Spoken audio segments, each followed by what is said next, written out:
eu sou fruto de uma crise. 2008, para quem se lembra, teve a crise no mercado financeiro, a crise do subprime. O banco Lehman Brothers quebrou, os bancos começaram a implodir. Eu fui CIO do JP Morgan no Brasil. Aí depois eu fui pro Credit Suisse. E como o mercado financeiro estava implodindo, eu tomei a decisão de pedir demissão. E daí eu vim para esse mundo de empreendedorismo. Flávio Pripas. Ele liderou a criação do Cubo, com apoio do Banco Itaú e a Redpoint Venture. O Cubo do Itaú, né? O maior hub de empreendedorismo da América Latina. Um dos maiores do mundo, é. O Cubo, ele é uma iniciativa de fomento ao empreendedorismo. Inovação, na minha opinião, é execução. Não basta simplesmente você falar, vou fazer uma grande inovação. Eu acredito que de forma incremental, você dando passos, você consegue chegar num objetivo maior. Eu tinha feito um site, que é o BuyMK, uma rede social de moda. No começo de 2009, a gente estava tendo 30 mil visitas novas por dia naquele site. Caramba. Em 2013, a gente tinha 4 milhões e meio de usuários únicos, uma média de 5 horas por dia. Uma época que não existia nem o termo rede social. A gente recebeu 2 rodadas de investimento, vendeu parte da empresa depois que o Instagram nos matou. Se eu tivesse vendido um ano antes, seria talvez milhares de vezes maior a transação. Daí eu abri o BitInvest e eu vendi a operação do BitInvest para Foxbit, quando eu fui convidado para desenhar e para liderar a iniciativa do Cubo. E quando se criou o Cubo com o Itaú, hub de inovação e transformação digital, nem estava cunhado ainda também, né? Eu acho que a gente que ensinou por conta do Cubo o que é transformação digital. Me mudei para os Estados Unidos e lá eu ajudei uma startup que começou no Cubo, a DB, a levantar a série A, a série B, 87 milhões de dólares. Essa missão, ela precedeu a Staged Ventures? Não, eu fiz em paralelo.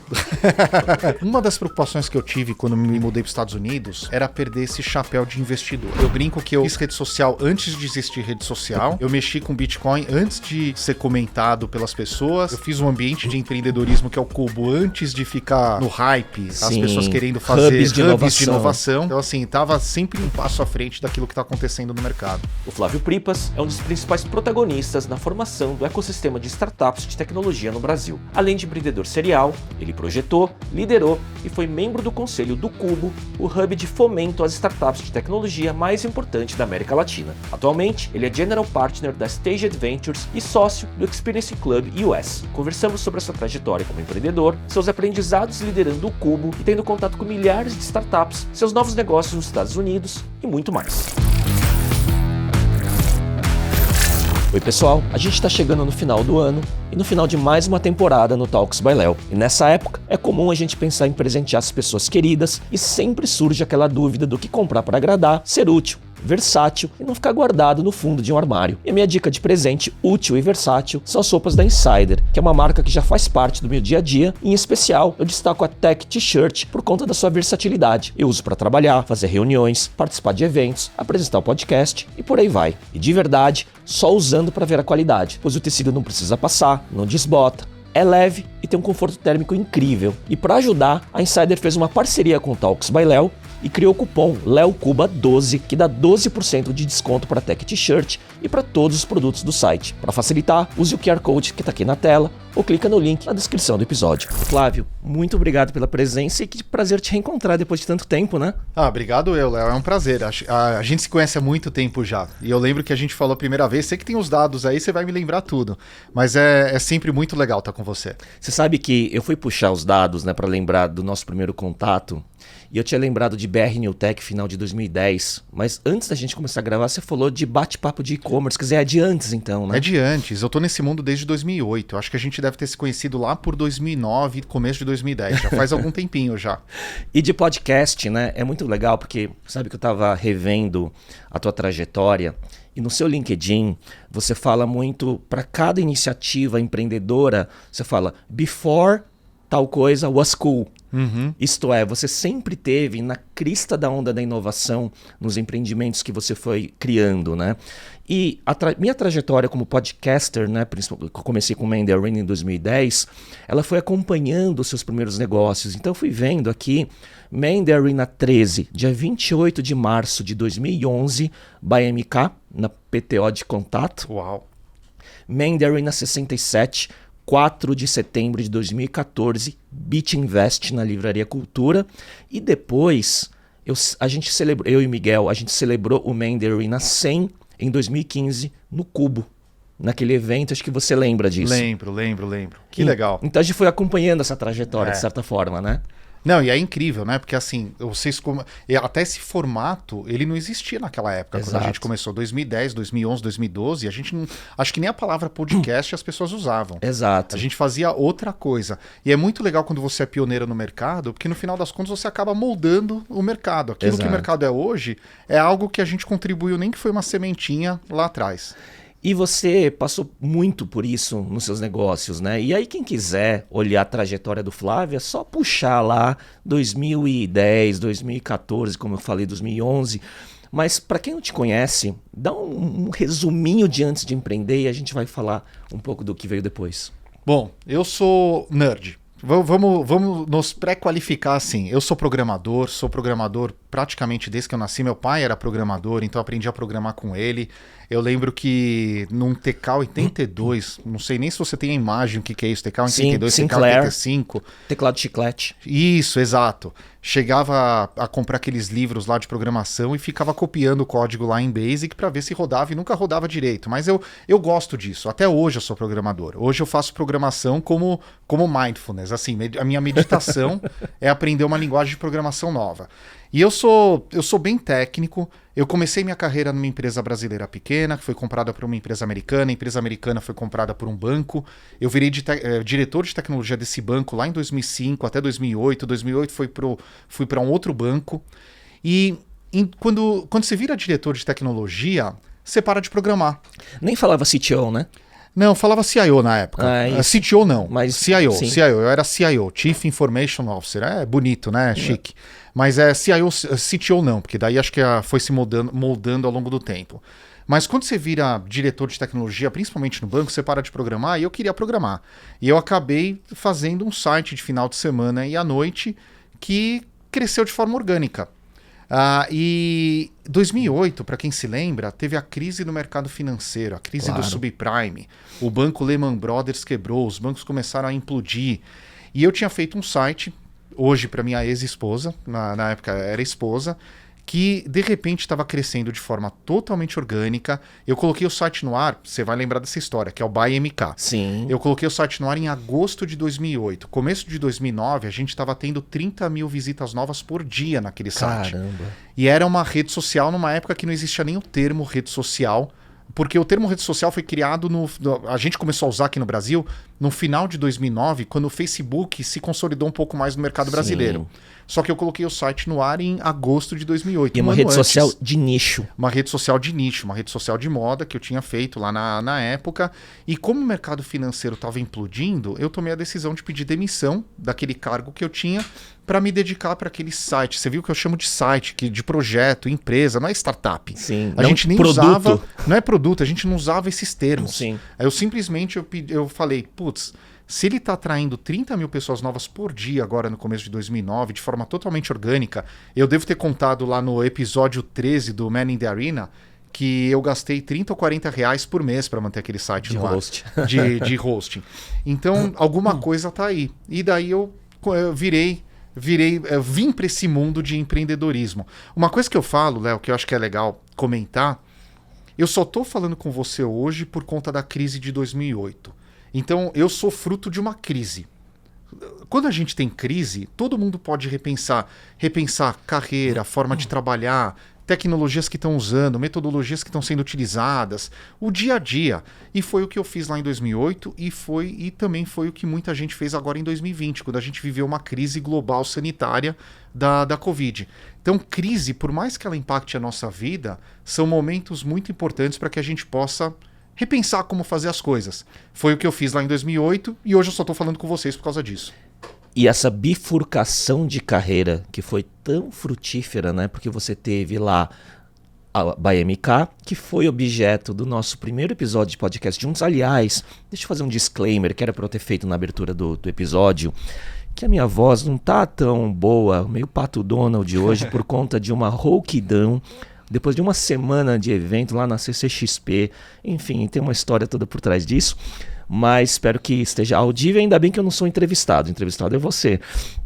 Mas BuyMK, que depois virou Fashion Me, Isso. que teve um exit, né? Isso. Pequeno, mas teve. E depois você teve uma nova onda empreendedora por volta de 2014, numa época que Bitcoin e blockchain estava muito longe de virar mainstream também, não é isso? Também. Eu brinco que eu fiz rede social antes de existir rede social. Eu mexi com Bitcoin antes de Bitcoin ser comentado pelas pessoas. Depois a gente vai falar sobre isso provavelmente. Eu fiz um ambiente de empreendedorismo que é o Cubo antes de ficar no hype, Sim, as pessoas querendo fazer hubs de inovação. E é isso. Então, assim, estava sempre, de alguma forma ou de outra, um passo à frente daquilo que está acontecendo no mercado. É curioso, né? Porque a gente estava falando também antes de começar a gravar sobre o termo podcast, né, que foi cunhado até depois nesse formato, né, de vídeo no YouTube, de entrevistas e tudo mais. Você fez uma rede social de moda, portanto de nicho, naquele momento onde o ecossistema mais formal de inovação e startups estava se formando. Já tinha tido aquela geração anterior, né, de Buscapé e outros, né, mas o ecossistema se formou mais naquela época. Quando você criou o BitInvest, né, que foi Isso. o segundo negócio, blockchain, Bitcoin, Web3, os termos não estavam aí. E quando se criou o Cubo com o Itaú, hub de inovação e transformação digital como palavra no mercado corporativo, nem estava cunhado ainda também, né? Eu acho que a gente que ensinou por conta do Cubo o que é transformação digital. Eu me atrevo a dizer que a gente que ensinou para a grande empresa que ela pode trabalhar como startup aqui no Brasil. Então o impacto ele foi muito grande. O bacana desse nosso mundo, e acho que isso que me deixa fascinado, é que a partir do momento que você nem desafia status quo, mas você fala, vou fazer alguma coisa, essa ação empreendedora ela tem um impacto muito grande. Não só para aquilo que você está fazendo, mas para tudo que está em volta. E isso para mim é o que mais me fascina. Acho que a ação, você tomar ação, você sair, levantar a bunda da cadeira e vai lá e faz, isso tem impacto. E você, depois de empreender, você foi cada vez mais virando parte do ecossistema, né? Então, eu queria falar um pouco de Cubo, que foi, acho que, daquele momento em diante que a gente fez nosso último episódio juntos, lá no Cubo com o Mandarin na 100, e você estava lá no ecossistema. Como que você vê esse seu papel? Porque você, em N iniciativas, virou um vetor fomentador do ecossistema, seja com ecossistemas de inovação, ou seja, como investidor, né? Como que foi essa bifurcação dentro do nicho e como que você foi se desenvolvendo a partir de então? Eu tive o privilégio de sentar dos vários lados da mesa, né? Então eu tive o privilégio de sentar do lado da mesa como executivo numa grande empresa. Então eu fui CIO do JP Morgan no Brasil. Pô, é legal isso, é grande. Deu tudo errado, porque eu era muito moleque, não sabia fazer as coisas direito. Daí depois eu fui pro Credit Suisse, lá deu mais certo, mas eu peguei a crise do mercado financeiro e virei empreendedor. E daí eu tive o privilégio de ser empreendedor em duas empresas. No BuyMK, que virou Fashion Me, a gente recebeu 2 rodadas de investimento, vendeu parte da empresa depois que o Instagram nos matou. Se quiser, a gente conta um pouco essa história. Daí eu abri o BitInvest e eu vendi a operação do BitInvest para a Foxbit, que é uma empresa que está no ar até hoje. Quando eu fui convidado para desenhar e para liderar a iniciativa do Cubo, liderei o Cubo ao longo de 4 anos. Fui para a Redpoint Ventures depois dos 4 anos, que é um fundo de venture capital. Me mudei continuei no conselho do Cubo por mais 5 anos, então eu fiquei 9 anos no total relacionado ao Cubo. Me mudei para os Estados Unidos e lá eu ajudei uma startup que começou no Cubo a levantar Série A, Série B, 87 milhões de dólares entre Série A e Série B, e comecei a investir também. Então, assim, eu tive o privilégio de sentar dos vários lados da mesa. Vou falar dessa maneira. E eu busquei isso. Por quê? Porque eu vou usar uma palavra, Léo, não sei se a sua audiência vai gostar ou não, mas eu não tenho outra palavra. Porque é aquela questão de tesão de fazer acontecer. Eu entendia que meu impacto podia ser bacana naquela empresa que eu estava operando. Eu entendi que o impacto podia ser bacana lá no Cubo. Eu entendi depois que você sentar na cadeira de investidor como Venture Capital, você tem acesso a muita gente legal, a muita ideia de negócio, a muita nova tecnologia, a muita tendência de mercado, que é o que alimenta, o que me alimenta muito. Eu tenho uma curiosidade inata que eu tenho que satisfazer a todo momento. Então foi legal essa jornada por eu estar satisfazendo essa curiosidade inata que eu tenho, e eu acho que cada um dos passos que eu dei na minha jornada me ajudaram com isso.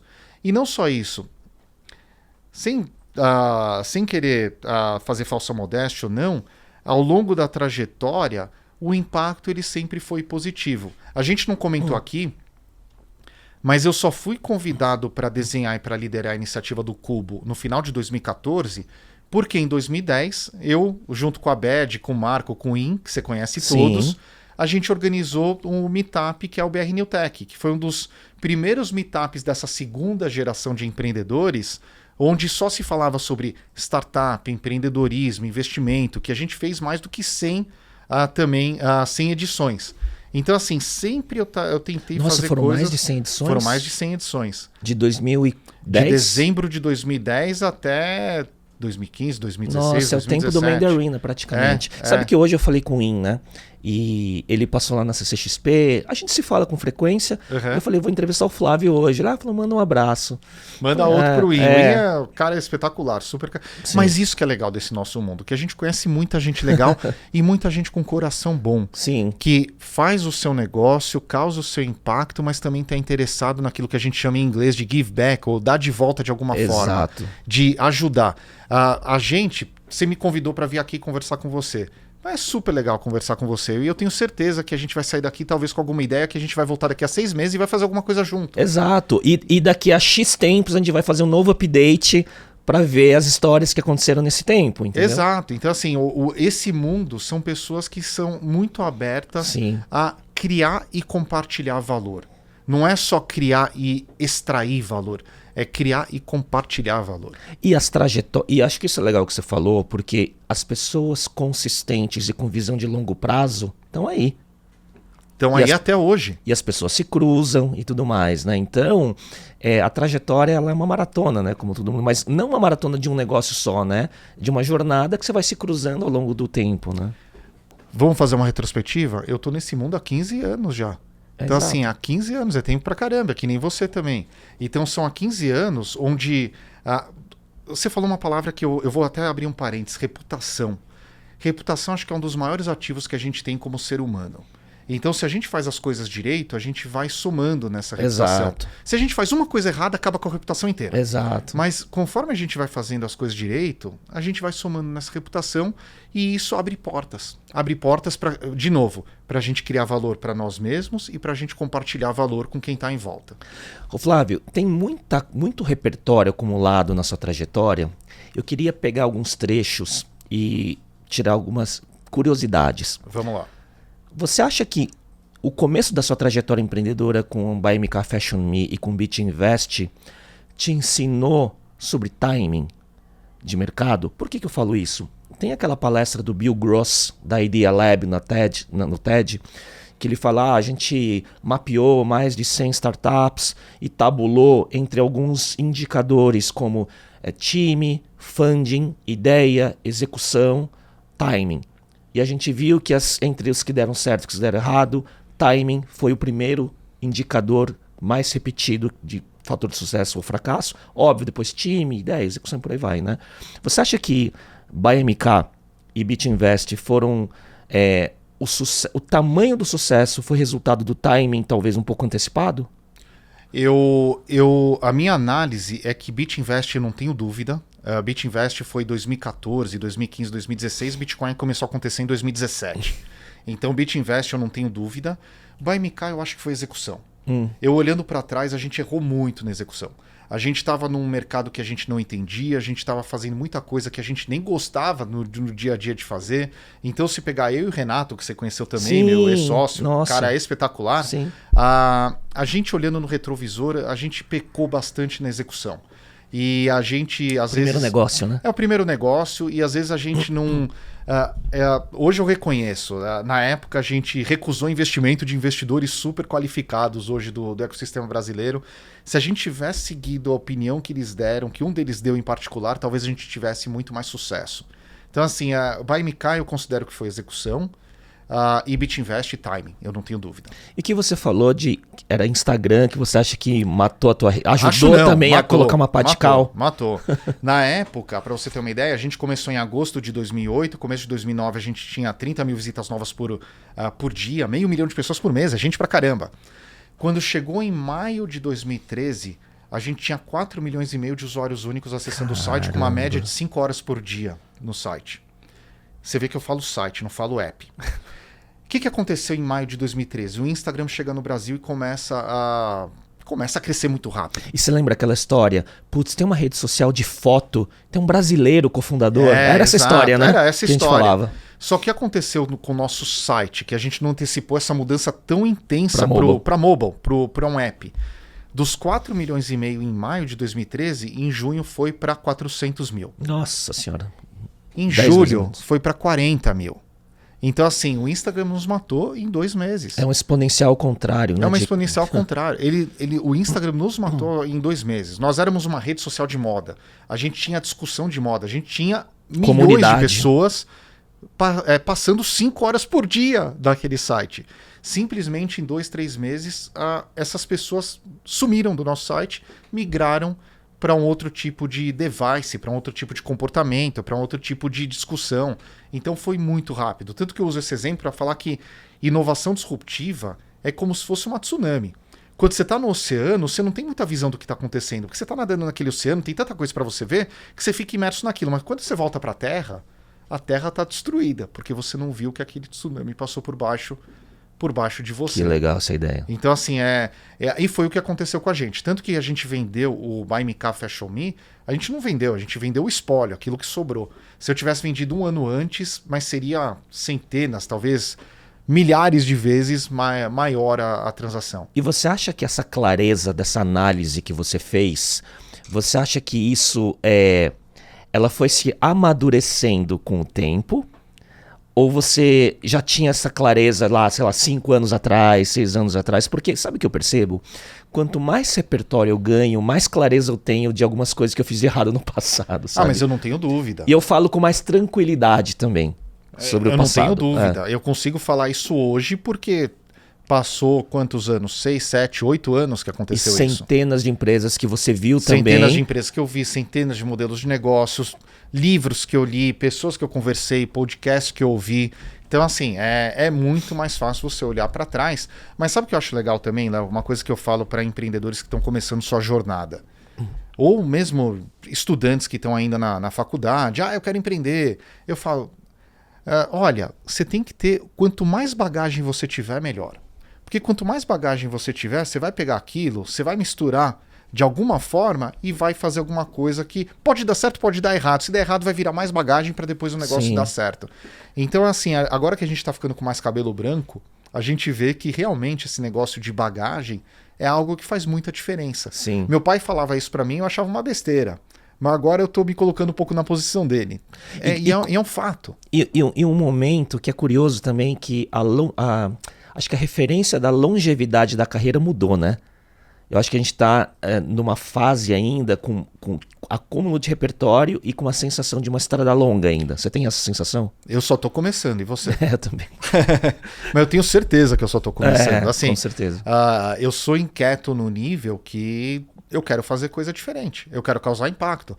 Quanto mais impacto eu causo, ou quanto mais impacto eu gero, mais eu consigo compartilhar também impacto à minha volta. Eu vou falar 2 coisas que me pegaram do que você falou, que eu me relatei muito antes da gente falar sobre a Cubo, que eu tenho muita curiosidade sobre algumas coisas. Primeira que você falou de você ter sido um programador de TK-82, de comprar provavelmente aquelas microsistemas que vinham aqueles códigos basic e você digitava e via se o meu pai me levou para conhecer uma casa de um amigo dele que tinha um Apple II na época, anos 80, e eu fiquei fascinado, né? E aí eu também, mesmo eu queria um computador, não tinha, e aí eu comprava as revistas, tinha um caderno, eu escrevia o meu código, ia na casa do amigo do meu pai para ver se o código funcionava, até ganhar o meu Apple II com 13 para 14 anos de idade. Então esse é um primeiro relato. E o segundo, de timing, 2002, eu e mais 2 sócios, a gente começou a criar uma das primeiras plataformas de VoIP do Brasil, baseada em Asterisk, que era uma plataforma open source, né? E a gente fez uma suite de PBX-IP, Gateway Multiprotocolo e SIP Servers, que ele tinha multi-usos, né? Então eu tinha um use case que era colocar em grandes empresas para conectar matriz e filiais, centro de distribuição com lojas e tal. A gente fez POC no Magazine Luiza na época. A gente podia colocar também dentro de operadoras IPs que estavam se proliferando e a gente conseguia colocar gateway para ligar POPs, né? Beleza, a gente começou 2002 a 2005 esse projeto. A gente conseguia homologar todos os POPs, mas na hora de vender, que seria uma venda enterprise, que a gente tinha hardware e o software que a gente desenvolveu, a gente não conseguia vender. A gente falava, caramba, a gente cria um negócio inovador, a gente passa pelos testes, pelos POCs, por que não vende, né? E a gente começou a ver que a cultura de uma grande empresa comprar de uma startup de 15 pessoas um sistema de missão crítica, não existia essa cultura na época. E a gente falou, cara, a gente tem uma tecnologia inovadora, a gente não pegou funding e a gente quase quebrou, né? E depois a gente vendeu o espólio, aliás, bem vendido, que a gente deu sorte de uma pessoa que estudou engenharia com meu sócio da época, ser sócio de uma operadora de call centers, né, de cobrança, que precisava comutar a tecnologia analógica para VoIP. E a gente vendeu o espólio porque eles compraram tempo, na verdade, né? Mas muito parecido com essa questão do timing da coisa, né? De você estar com uma tecnologia, o mercado não está preparado e chega uma hora que às vezes tem que tomar uma decisão. O que você faz com isso, né? Eu costumo falar muito, eu gosto de falar sobre aquela teoria do effectuation, que algumas pessoas talvez elas já devem ter ouvido falar. Para mim, essa teoria ela virou filosofia de vida. Para quem não conhece a teoria do effectuation, uma estudiosa chamada Sara Saravasti, da Dard University, estudando vários empreendedores, ela viu que os empreendedores, inovadores, aquelas pessoas que desafiam o status quo, elas pensam de uma maneira diferente. Elas não planejam sucesso. Porque quando você está inovando, quando você está fazendo uma coisa diferente, quando você está realmente desafiando o status quo, você não tem nem subsídio para planejar sucesso. Você planeja fracasso. Você pensa ao contrário. E a gente nunca é treinado na nossa vida a planejar fracasso. Só que todo empreendedor de startup, sem exceção, ele não tinha controle, eu afirmo, ele não tinha controle do sucesso, só tinha controle do fracasso. O que significa planejar fracasso? O empreendedor, o inovador, se olhar no espelho, ele definir ele com ele próprio, o quanto que ele vai se tudo der errado, qual que é a perda suportável dele. Então assim, quanto que eu estou disposto a perder se tudo der errado? E o empreendedor, inovador, ele tem que ser pragmático o suficiente para que se ele chega naquele ponto da perda suportável, ele parar e vai fazer outra coisa. Porque a pessoa física, ela sempre se reinventa. Ela tem uma capacidade enorme, incrível de se reinventar. A pessoa jurídica, o projeto, a startup, a empresa, se ela morreu no meio do caminho, tanto faz. Agora, se você tem força para se reinventar, você vai ter potencial de criar coisas incríveis no futuro.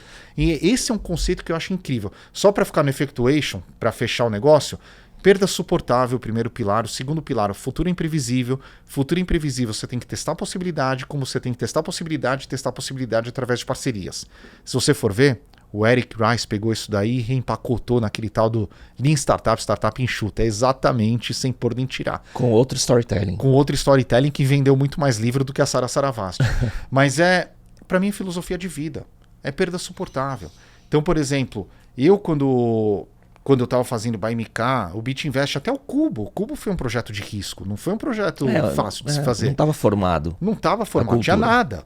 Então, assim, é perda suportável. O quanto você está disposto a perder se tudo der errado e o quanto que ainda sobra de energia para eu conseguir me reinventar. Tem um conceito errado, às vezes, sobre empreendedor ser uma pessoa tomadora de risco, né? É muito simplificado falar dessa forma, né?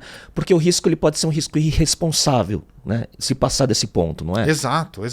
O empreendedor, ele é um gestor de risco.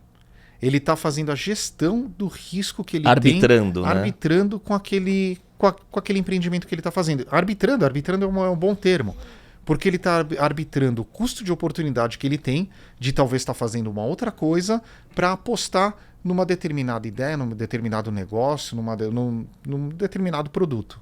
Muito bom. Você falou de Eric Ries, uma outra história que eu lembrei da nossa época lá do começo, foi de ver o Eric Santos começando a resultados... System Marketing. Não, resultados digitais não. Senhora. System Marketing, ele fez um pitch no BR Newtech em fevereiro de 2011, no terceiro BR Newtech, da System Marketing.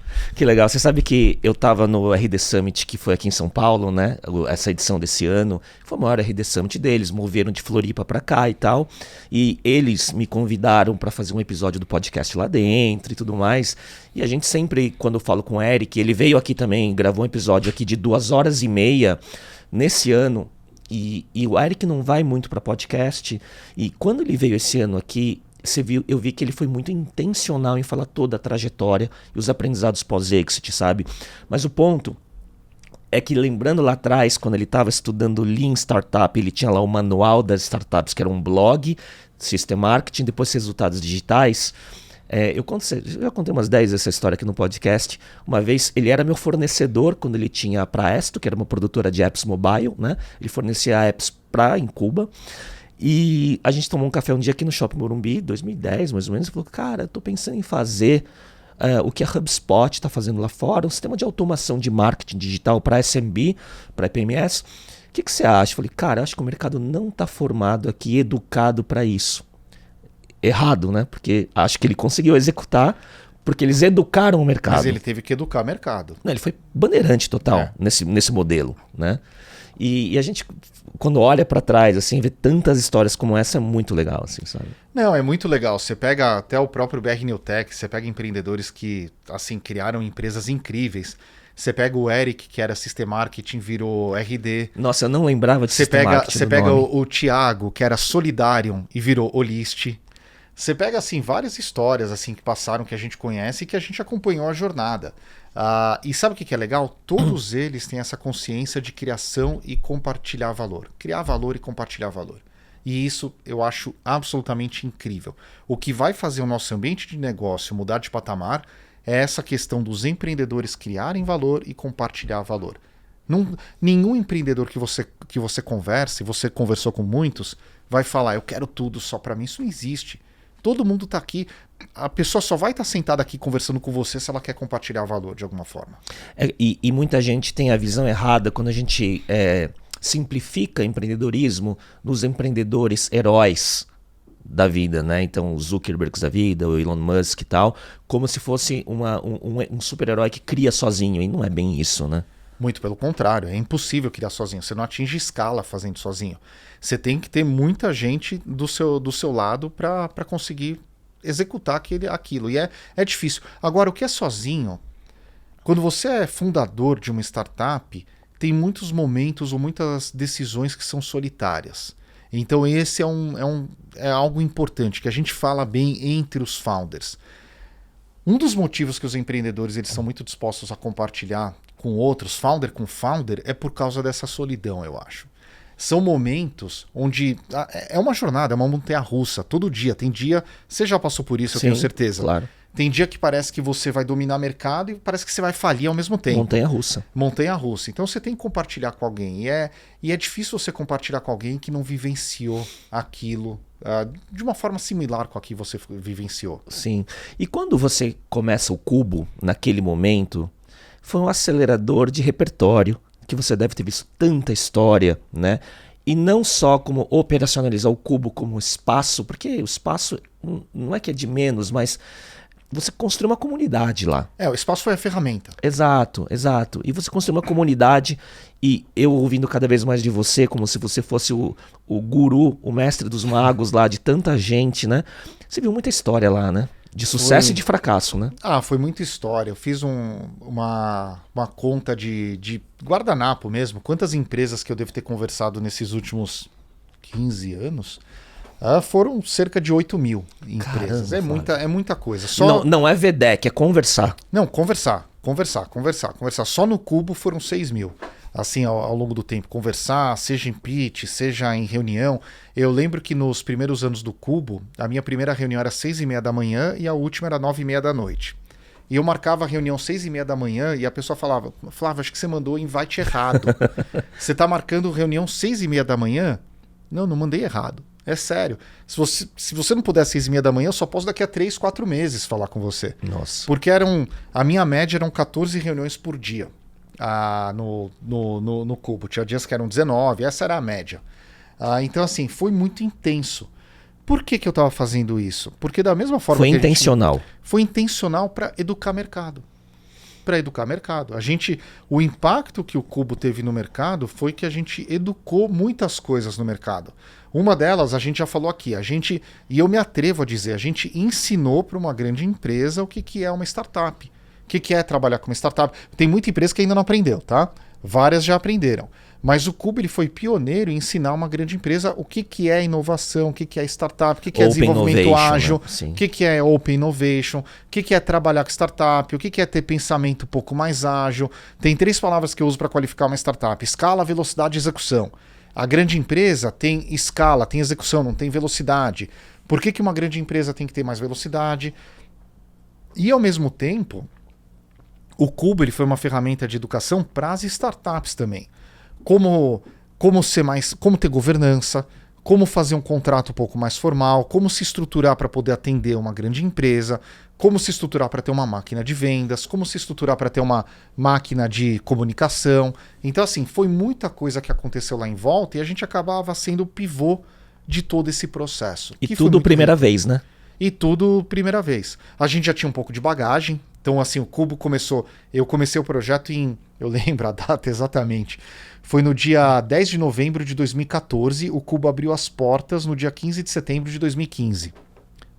Ou 10 de setembro de 2015. Enfim, tem que ver depois o calendário. Acho que foi 10 de setembro de 2015. O meu evento Mandy Arena 100 foi no final de 2015. Olha só, foi um dos primeiros eventos. Sim, foi um dos primeiros eventos. Então foram 10 meses de projeto, a gente abriu a porta. E logo que a gente abriu a porta...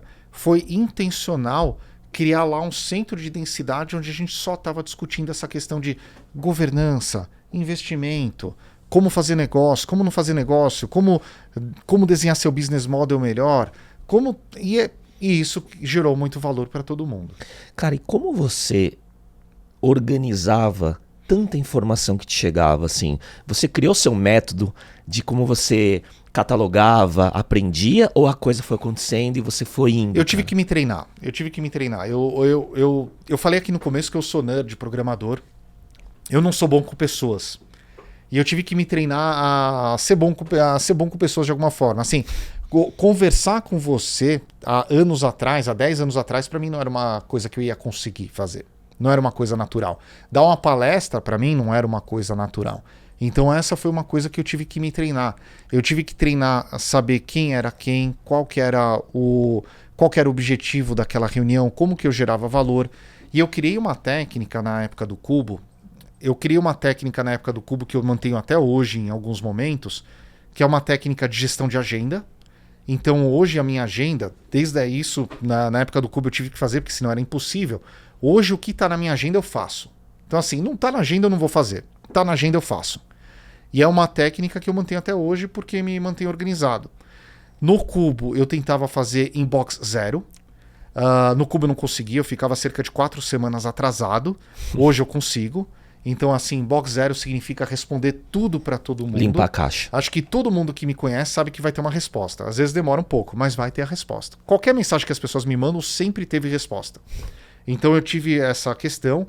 E uma outra técnica que eu desenvolvi também quando eu estava à frente do Cubo, se eu tinha que fazer follow-up de uma reunião, eu faço imediatamente após aquela reunião. Vamos dizer que a gente conversou, sempre quando eu conversava com alguém, saíam umas 2 intros. Acho que isso criou muito valor. Então eu sentava para conversar com alguém, eu falava, eu posso te apresentar esse e esse. Saíam umas 2 intros. Eu fazia imediatamente após a reunião. Porque senão não faria depois. Senão não faria depois. Então isso eu mantenho até hoje. Se a gente acaba esse nosso bate-papo e a gente fala de alguma forma, Flávio, por que você não me apresenta tal pessoa? Por que a gente não faz aquele outro? Eu tenho que sair daqui, eu tenho que fazer, porque se eu não fizer, vai se perder. Ou então, eu desenvolvi uma outra técnica também, eu vou falar... Seu backup. É o meu backup. Léo, me manda um WhatsApp, que daí eu faço depois, porque daí fica... Ou WhatsApp ou e-mail. Dependendo da questão, eu coloco numa fila de e-mail, porque eu ainda sigo o inbox 0. Dependendo da questão, eu coloco numa fila de WhatsApp. É uma gestão de filas aí, né? É uma gestão de filas, porque assim, a gente conversa com muita gente. Hoje eu fiz 9 reuniões. São agora 6 da tarde. Eu fiz hoje 9 reuniões antes de vir para cá gravar esse podcast. Então assim, é muita coisa. Se eu não faço isso, eu me perco. Então assim, não dá para manter tudo sem ter esse nível de organização. Com EA, Executive Assistant também? Ou você gerencia muita coisa? Eu nunca trabalhei bem com Executive Assistant. Quando eu tava assim, a Thalita, a Joyce, a Bárbara, a Ó, Camila, se elas estiverem escutando, quando a gente estava na Redpoint, a gente tinha as EAs, tinha as Executive Assistants. Ó, se vocês estiverem assistindo, eu nunca trabalhei... Não é com vocês. Não é pessoal. Sou eu. Mas mas eu nunca trabalhei bem. Porque esse meu método método de organização é que o volume ele é muito grande. Se eu não tenho a gestão na ponta do lápis, na unha, eu me perco. Tem um método que eu aprendi recente que chama Zero Based Calendar. Se você procurar, né, no Google, tem papers e artigos longos sobre isso, que é exatamente isso, de você não ter calendário e lista de tarefas. Que lista de tarefas você sempre superdimensiona seu tempo achando que você vai dar conta. Então, se você vai ligar para sua mãe, se você vai descansar, fazer tudo no calendário. Eu sigo isso, para mim é só calendário. Em algum momento eu já tentei usar a lista de tarefas, ficava lá perdido, porque eu nunca colocava no calendário que eu ia executar aquela tarefa. E só vai crescendo, né? Só vai crescendo. Não, hoje para mim é no calendário. E eu faço um negócio que tem aquelas tarefas que você pode sempre jogar para frente, né? Eu faço entradas no calendário de 15 minutos que ficam lá em cima, e às vezes eu jogo para semana que vem, para semana que vem. Essa é a sua forma de procrastinar. Essa é a minha forma de tarefas procrastináveis. Ah, boa. Flávio, você viu muita história no Cubo, muita história de sucesso, algumas de fracasso, né? Você consegue sistematizar assim, esses traços, né, que você vê no empreendedor? É sobre o empreendedor? É sobre empreendedor mais ideia e time? Como que você teoriza isso? Eu tenho a resposta. É sobre foco. O que faz uma empresa dar errado, uma startup fracassar, eu não sei responder. São muitos fatores. Pode ser timing, que a gente já discutiu aqui antes. Pode ser modelo de negócio, pode ser produto, pode ser a execução errada, pode ser alguma coisa que aconteceu no meio do caminho. É difícil você levantar critérios que levam uma empresa a dar errado. Agora, o critério que leva uma empresa a dar certo é foco. Por que foco? E por que eu sou tão certo da minha resposta? Uma startup, ela tem recursos limitados. Ela pode ser uma empresa com 1.000 pessoas. 1.000 pessoas são recursos limitados. 2.000 pessoas são recursos limitados. Se você não focar todos os seus esforços para ser o melhor do mundo naquele problema que você está resolvendo, você não vai construir uma jornada com a excelência que o mercado exige das startups hoje em dia. Então, para mim, a startup é o foco em resolver aquele problema da melhor forma possível, com uma excelência que nenhuma outra empresa vai conseguir fazer. E tem uma outra coisa que eu falo. Eu vou ligar várias coisas nessa resposta. Dado minha experiência, que eu estou 15 anos nisso, eu vou me atrever a falar o seguinte. No Brasil, eu acho que não existem mais do que 1.500 startups. Se você falar com a Associação Brasileira de Startups, talvez ele vai te falar 15 mil, 20 mil, 18 mil, sei lá o número que ele vai falar. Se você for falar com vai falar com alguém, vai falar 13 mil, 10 mil, sei lá, tem os mais variados números. E eu acho que no Brasil não tem 1.500 empresas. Com qual critério? Com o critério de resolver um problema real, do mundo real, com alto potencial de escala, com foco, para ser o melhor do mundo e para dominar o mercado.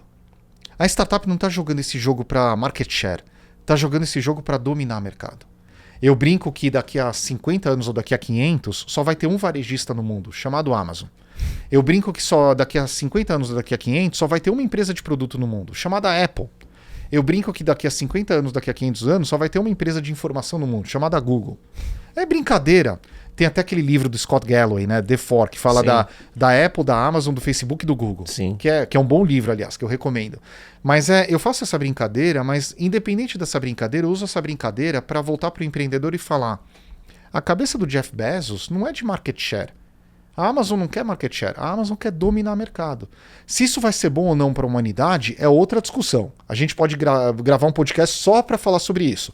O Yuval Harari, que escreveu Homo Deus, Homo Sapiens, ele fala que a gente está vivendo na melhor época da humanidade no planeta Terra, que é a época que tem menos fome, menos guerra e menos praga. Agora está tendo bastante guerra, a gente não entende por quê. 2023, assim, é inconcebível isso que está acontecendo. Mas, enfim, eu enxergo muito sob essa ótica de abundância, sob essa ótica que a gente está vivendo no planeta Terra, na melhor época da humanidade no planeta Terra. Menos fome, menos guerra e menos praga. E é uma verdade, por mais que tenha essas guerras absurdas que estão acontecendo agora, é menos fome, menos guerra e menos praga. E isso muito com a ajuda dessas empresas de tecnologia que estão sim criando muito poder, que estão sim concentrando muito poder, e se elas fizerem isso da forma correta, talvez a gente vá seguir nesse caminho de viver na melhor época da humanidade no planeta Terra. Mas essa é uma outra discussão. Aonde que eu fui e voltei? Deixa eu voltar para resumir para quem está escutando. A cabeça do empreendedor é de dominar mercado. Não é de crescer, é de dominar mercado.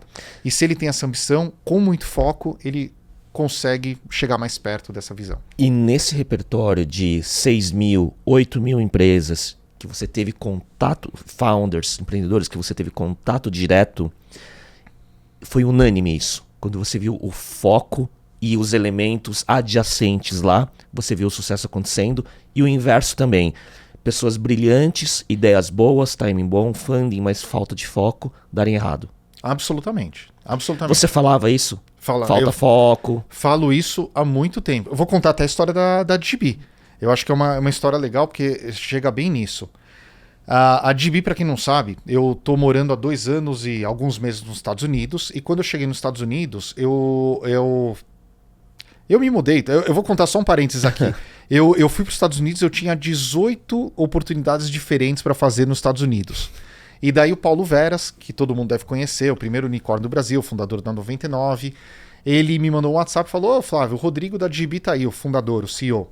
Vai lá falar com ele. Eu conheci o Rodrigo desde o começo, porque eu conhecia do Cubo. E daí ele tava levantando a Série A, tava fazendo tudo errado. Daí eu falei: puta, Rodrigo, vou te ajudar aqui. Deixa eu voltar aqui amanhã para te ajudar. Deixa eu voltar aqui depois de amanhã para te ajudar. Deixa eu voltar aqui depois, na semana que vem para te ajudar. 7 vezes depois que eu fiz isso, eu e o Rodrigo, a gente falou: pô, vamos descrever um jeito da gente trabalhar junto? E acabei trabalhando 2 anos na DB. Levantei a Série A $25 milhões, levantei a Série B $62 milhões para a DB.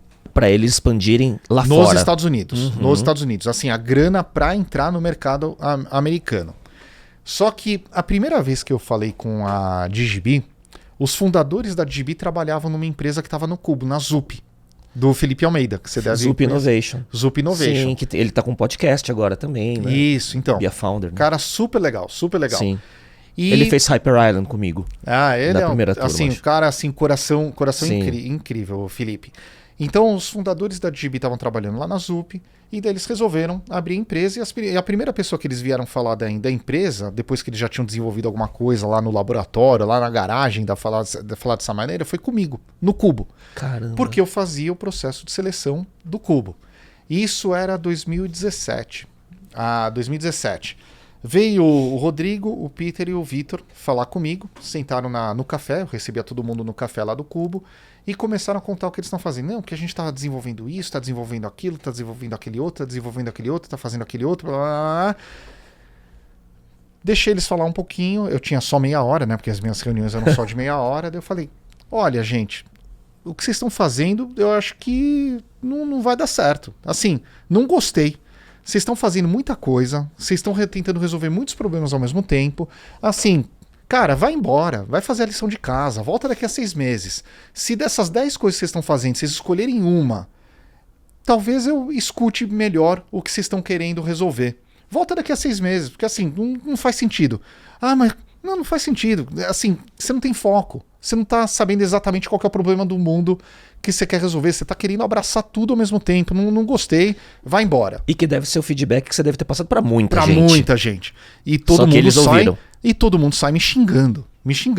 Quem é esse cara? Quem ele acha que ele é? Porque a sua responsabilidade é ser radicalmente transparente, né? Eu sou sempre radicalmente transparente. E eu acho que isso é um serviço que eu faço com todo mundo. Sem dúvida. Eu acho um desserviço estar no ecossistema, alguém pedir feedback e você não dar um feedback sincero. Sim. A gente pode falar mais sobre isso depois. Mas enfim, o pessoal saiu me xingando. Daí o Vitor conta que ele me xingava, filho, não sei o quê, quem ele acha que ele é, tal. Só que eles voltaram para casa, 2 dias depois caiu a ficha. Pô, não é que o Flávio falou tem sentido? Eles jogaram tudo fora do que eles estavam... Pra você ter uma ideia, eles estavam fazendo marketplace de venda de orgânicos, ligando a fazenda, o produtor junto com o consumidor, e tinha um motor de integração lá no meio que fazia essa interligação, porque eles queriam fazer um marketplace, blá, blá, blá. Eles falaram, cara, de tudo isso que a gente está fazendo, o nosso motor de integração é muito legal. Vamos parar de fazer um marketplace de orgânicos e vamos focar nossos esforços numa empresa de tecnologia, porque é o que a gente fez nos últimos 10, 15, 20 anos, e focar nisso para ver no que dá? Resumo da história. Eles vieram falar comigo 6 meses depois. Daí eu falei, puta, agora sim. Agora eu gostei do que você está fazendo. Agora é focado, eu enxergo esse problema, eu fui CIO. Toda empresa que mexe com tecnologia tem dor de cabeça de integração de sistemas. Que eles criaram um Benjamin para ligar sistema legado com Exato. outros sistemas, então, né? E de forma rápida, né? De forma rápida. E daí eles focaram só no Benjamin, só naquele integrador. Daí eu falei, agora você vem pro Cubo. Admitir eles no Cubo. Tanto que eles escrevem isso, antes de eu me juntar de GB, eles já contavam essa história. Que assim, a jornada da GB teve o antes e o depois da conversa comigo. Por conta dessa questão de direcionar eles pro foco. Isso no começo. No começo. E aí eles conseguiram executar a ponto de chegar um momento de pensar em internacionalização. E aí vocês se reencontraram. A ponto de chegar um momento de estar ganhando o jogo aqui no Brasil e falar, pô, se eu tô ganhando o jogo no Brasil, o mercado brasileiro é 4% do mercado global. Por que eu não vou jogar no jogo nos Estados Unidos, que é 49% do mercado global? E aí te encontraram lá. E aí me encontraram lá, assim, serendipidade total. Paulo Veras que mandou o WhatsApp, fui almoçar com o Rodrigo. Conversa vai, conversa vem, vamos trabalhar junto, trabalhamos junto e 87 milhões de dólares depois, Caramba. eles estão lá tentando ainda na jornada a entrada no mercado americano. E você acredita muito nessa competitividade deles lá fora? Eles estão com todas as peças do quebra-cabeça para fazer O acontecer. produto é melhor, enfim, O produto diferente. ele é muito bom. Os investidores que entraram são muito bons, estão ajudando muito. Você tem o Goldman Sachs, você tem a própria Telefônica com a Vivo Ventures, você tem o pessoal da Kinea, o pessoal da GP, então assim, o pessoal da Upload, que era SoftBank. Então assim, você tem gente muito boa por trás trabalhando para que o negócio aconteça. E aí você canalizou milhares de conexões e pontinhos para aquilo acontecer. Quer dizer, relacionamento, não só isso, né? Mas acho que a visão do como, né? Chegar e abordar. E trabalhei pra caramba, né? Assim, trabalho, porque o pessoal acha que é fácil. Essa rodada de Série B da GB, eu falei com 163 ou 164 fundos pra gente levantar essa rodada de Série B de 62 milhões de dólares. Foi muita gente. Foi um full-time job de 7 meses para esse fundraising. E daí, essa missão, ela precedeu a Staged Ventures. Não, eu fiz em paralelo. Como que foi? Porque pra mim, quando eu olho, eu falo, putz, será que então o case de GB serviu de premissa pra falar, puxa, tem uma tese aqui de empresas brasileiras, né, de SaaS, B2B, expandindo pro mercado internacional, que dá pra fazer a mesma coisa? Eu fiz em paralelo, fiz mal feito, porque eu fazia em paralelo, eu faço um contraponto contra o meu próprio argumento falando de foco, concorda? Então assim, como que começou a Staged Ventures? Uma das preocupações que eu tive quando me mudei para os Estados Unidos era perder esse chapéu de investidor. Quando você tem o chapéu de investidor, e eu continuo sócio da Redpoint Ventures, a gente tem vários unicórnios no portfólio, tem a Creditas, tem a Olist, tem a Gympass, tem a RAP, tem a Pismo, que foi vendida para a Visa agora por mais de $1 bilhão. Então assim, empresas incríveis. Quando eu me mudei para os Estados Unidos e eu comecei a me juntar ao pessoal da GB, eu tive medo de perder esse chapéu de investidor, porque é o que eu falei antes. Eu tenho tesão por falar todo dia com gente diferente, ver tendência de mercado, ver novas tecnologias, ter esse acesso. E o chapéu de investidor te dá naturalmente muito acesso. Sim. E eu tive medo de perder isso. E ter uma ruptura, né? E de ter uma ruptura, de eu perder esse acesso, de eu perder essa conexão. E daí o Geraldo Neto ele foi um dos fundadores da Gavia Angels, lá atrás, no começo dos anos 2000. Se mudou para os Estados Unidos há bastante tempo, 7, 8, 9 anos. Ele me procurou e falou, Pripas, estou pensando em fazer um modelo de investimento diferente. Em vez de ser fundo, eu quero fazer club deal, quero fazer só deal oportunístico e só deal que dê para a gente ter retorno em 3 a 5 anos. E assim, num modelo onde a gente realmente entra com tesão. Eu uso muito essa palavra porque eu não tenho outra. Em inglês eu poderia falar exciting. Mas em português eu só quero entrar em empresa que eu tenha tesão de ajudar e saber que eu posso ajudar. Vamos tentar desenhar algo junto? Então eu falei, puta, Geraldo, mas eu tô trabalhando na GB, é difícil. Não, mas me ajuda a desenhar, tal, não sei o quê. Daí eu falei, tá bom. Ajudei o Geraldo a desenhar. Confesso que assim, eu sou uma pessoa que eu sou focada. Eu não consigo ser multitarefa, não consigo fazer muita coisa ao mesmo tempo. Então eu ajudei o Geraldo assim, em side business. de final de semana, de à noite, não sei o quê. E a gente acabou fazendo 3 investimentos nesse período. Um primeiro na própria DigiBee, uma secundária para os fundadores, depois da Série A, até para eles poderem se mudar para os Estados Unidos, viver lá. E é bom secundária, porque secundária é com desconto. Sim. Então a gente entrou com É bom para todo mundo. É né? bom para todo mundo. Então a gente entrou na rodada de Série A, só que com desconto em cima do valuation da Série A. O segundo investimento que a gente fez foi na EC, que é Elemental Cognition. É uma empresa fundada pelo David Ferrucci. Se você procurar no Google, ele foi o cientista-chefe da IBM que criou o Watson da IBM. Só, né? Ele que foi o cara em 2011 que ganhou aquele programa, eu nunca sei falar essa palavra em inglês direito, que é aquele Jeopardy. Jeopardy, não sei como falar isso direito, mas enfim. É um super de um cara e a gente conseguiu desenhar de entrar num deal incrível. AI before AI was cool. AI before AI was Watson. cool. Sim. Tanto que e já é público hoje, o Bard do Google está usando o engine de reasoning da AI, da AC, da Elemental Cognition, que é um contrato assim gigantesco. Que legal. A terceira que a gente fez foi na Inio, que é uma empresa de Remittance as a Service. É uma empresa fundada por brasileiros nos Estados Unidos que faz remessa de dinheiro para 120 países dos Estados Unidos. Só que não faz remessa de dinheiro para o público final. Ele é uma plataforma B2B. Então, se você é um banco, você quer mandar para o, sei lá, um exemplo que é real. Você tem um banco da Nigéria que quer mandar dinheiro dos nigerianos que moram nos Estados Unidos para as famílias, eles usam a plataforma da Inio para fazer isso. Caramba. E o quarto que a gente fez, que a gente anunciou agora, foi o Management Buyout da The Bakery, que é uma consultoria de inovação, onde a gente comprou a participação dos sócios fundadores de Londres, colocamos a empresa global na mão dos sócios do Brasil e a gente agora vai voar nesse mercado de inovação aberta, de corporate venture capital. Assim, Por que eu falo que a gente só faz investimento que a gente tem tesão? Eu tava agora o dia inteiro no escritório da The Bakery desenhando produto junto com eles. Quer dizer, então você traz tudo que... Quer dizer, todos os pontos conectados, né? Porque daí você traz esse repertório do que você viu lá no começo do Cubo, aplica e vê, cara, quais são as oportunidades de uma consultoria implementar isso de forma ágil, enfim, eficiente, de forma no mundo pragmática, corporativo. real e com resultado. Eu falo assim, inovação, uma das coisas que eu lutei no Cubo desde o começo é que eu falava, na época o pessoal falava de inovação, era muito oba-oba. Inovação, vamos colocar o puff e a piscina de bolinha, acho que você já ouviu isso daí. Eu falo que inovação você tem que impactar ou top line ou bottom line. Ponto. O que significa impactar top line ou bottom line?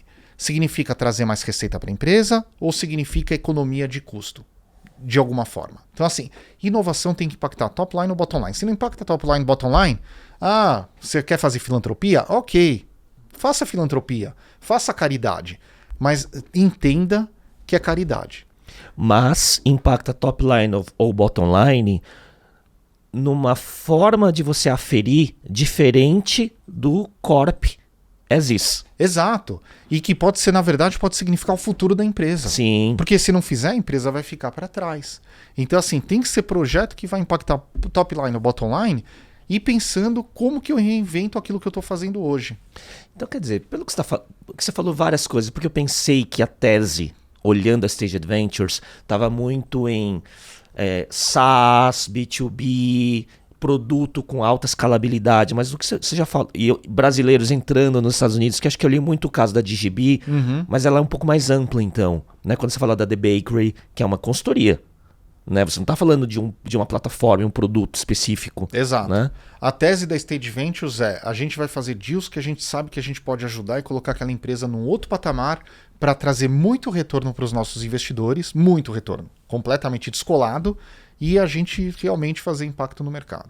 The Bakery, quando você falou, então vocês vão fazer um barulho em relação a outras consultorias que estão atuando em transformação digital no mercado corporativo, enterprise, é isso? Você não imagina como. É cabeça de empreendedor. A minha cabeça assim, eu quero dominar mercado. Então assim, a The Bakery vai dominar mercado de consultoria de inovação. A partir do Brasil. A partir do Brasil. Que interessante. Já com isso. clientes lá fora. A gente tem cliente na Europa, tem cliente nos Estados Unidos. Já tem uma base formada. Já tem uma base formada. Então a gente quer dominar mercado. Não sei se a gente vai conseguir dominar mercado, mas a nossa cabeça é essa.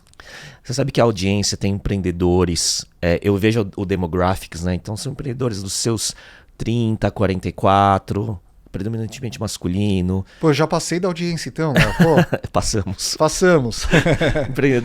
Empreendedores, executivos de grandes empresas, né? E que tem um viezinho aqui também de já ter conversado com o pessoal de Open Innovation, consultorias, ou pessoas que foram grandes executivos do mercado corporativo trabalhando em inovação. Então essa notícia da The Bakery que você está dando aqui é para balançar o mercado, né? Mas é o que a gente quer. A gente entra em negócio que a gente sabe que a gente quer, que a gente pode ajudar. E a gente quer fazer um trabalho que é um trabalho diferencial. Eu falo, parece meio arrogante falar dessa maneira, dominar mercado, mas eu gosto de um conceito muito legal que quando a gente levantou a série A da DGB, eu fiz todo o C-Level, toda a liderança da DGB, escrever qual que era a sua winning aspiration. Winning aspiration, a tradução é qual que é a sua aspiração vencedora. O que você considera que vai ser aquilo que vai acontecer, que você vai se olhar no espelho e vai falar, puta, eu venci. Consegui. Consegui.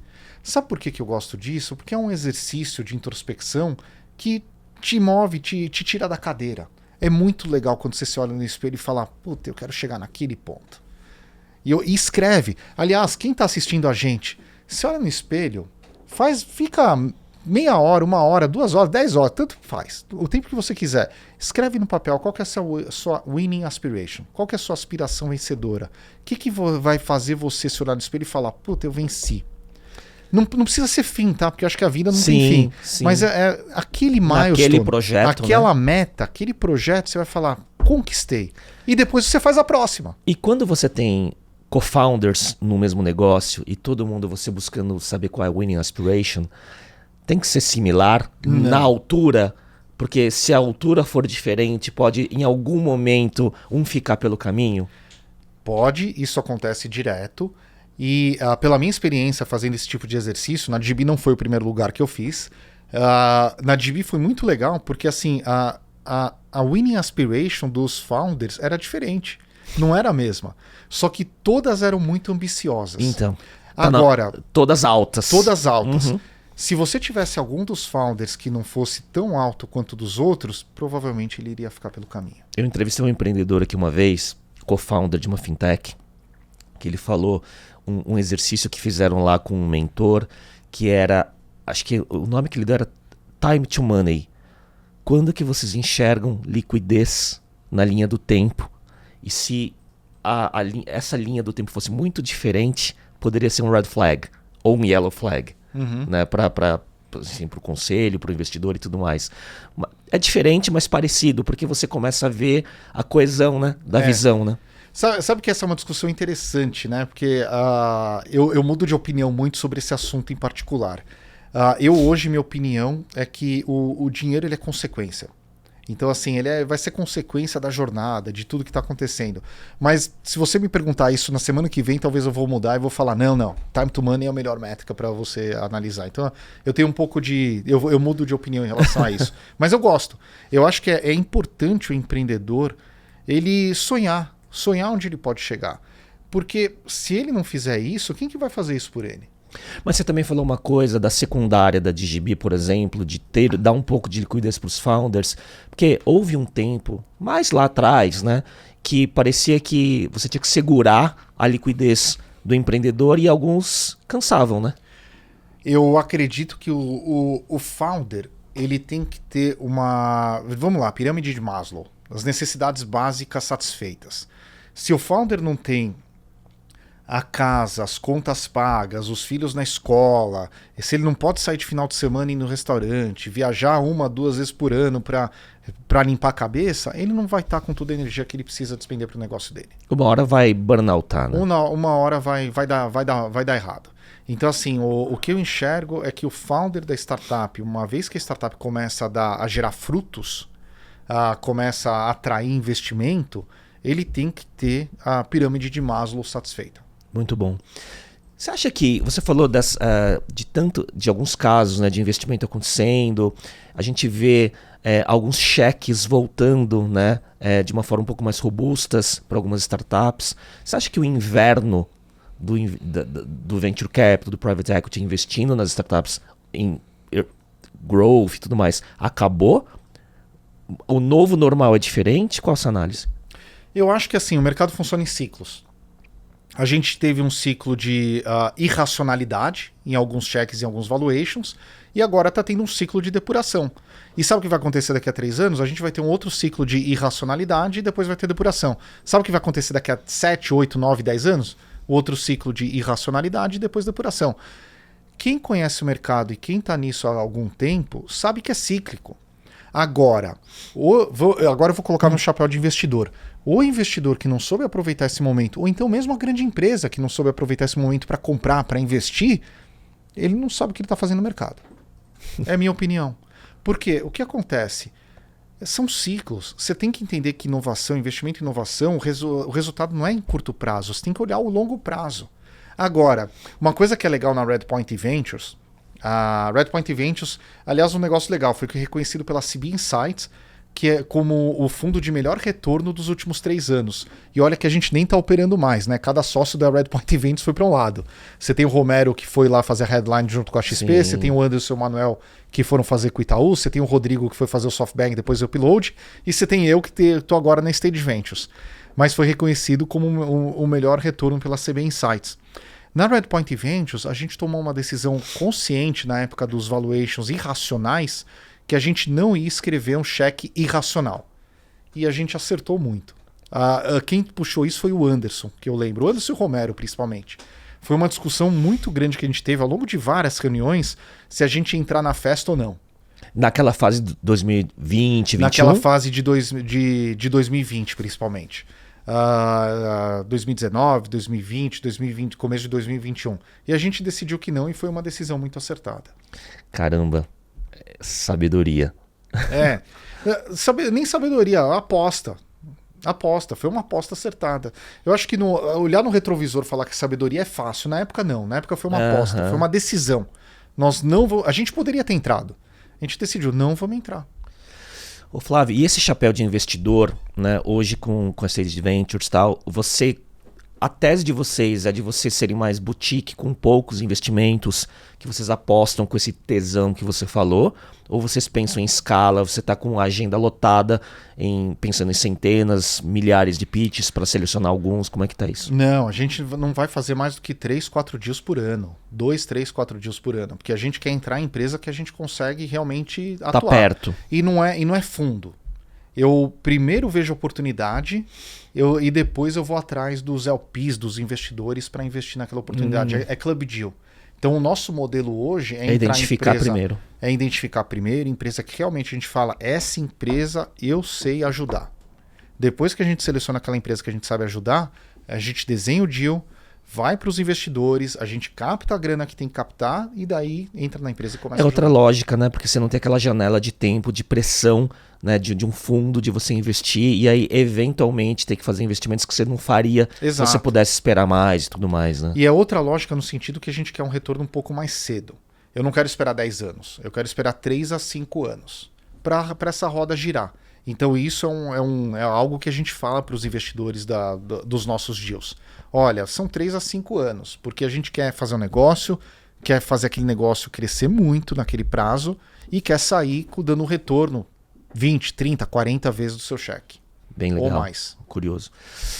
Flávio, e Experience Club US, que é outra ferramenta de conexão com o mercado, mas daí você está falando com empresas tradicionais também, lá fora, ou empresas nacionais com presença internacional, né? Como é que surgiu essa oportunidade? Como que está esse investimento de parte do seu foco? Faz parte do quebra-cabeça, você vai entender por quê. Quando você... É engraçado que todo mundo fala isso, mas quando é com você sente na pele, né? Eu tô nesse mercado do Brasil já há bastante tempo. Eu posso dizer que eu construí uma certa reputação aqui. A partir do momento que você não paga para entrar em nenhum evento, acho que você construiu uma certa reputação. Então eu construí uma certa reputação aqui no mercado brasileiro. E todo mundo fala que quando você muda de país, você aperta o botão de reset, você vira faixa branca de novo. E é uma verdade. Eu fui para os Estados Unidos, eu apertei o botão de reset. Eu tô lá há 2 anos e pouco, eu apertei o botão de reset. De repente eu não conhecia mais ninguém, as pessoas não me conheciam mais. Eu não era mais recebido com tapete vermelho. Eu tinha que pagar para ir no evento. Usando essa analogia. Em nenhum lugar você não chegou e falou, você sabe quem eu sou? Você não deu carteirada? Ah, não. Teve um ou dois que sim, porque precisou. Mas no geral não. No geral não. Então você aperta o botão de reset, você vira a faixa branca de novo e você tem que começar a construir o seu ativo, que é a sua rede. Nesse processo de construção de rede, o Marcelo Goulart, que é o CEO do Experience Club US, Estados Unidos, ele me chamou para um evento dele. Depois ele me chamou para um segundo evento. E o Experience Club nos Estados Unidos é um braço do Experience Club aqui no Brasil, que tem 17, 18 anos, com o Ricardo Natali, que você conhece. Sim, acho que ele até passou aqui no podcast. Uma pessoa espetacular, construiu assim, um negócio incrível. Ele é contemporâneo de Poeridomos comigo. Putz, que legal. E ele construiu um ativo incrível. Sim. Ele consegue colocar todos os CEOs relevantes do Brasil por 4 dias num hotel, para trocar ideia entre eles. Ele faz eventos com uma qualidade assim que é difícil de replicar. Sim. Então o Marcelo Goulart estava já fazendo isso há 1 ano e meio, quase 2 anos, como uma extensão do Experience Club lá nos Estados Unidos, testando o modelo de negócio, testando o mercado.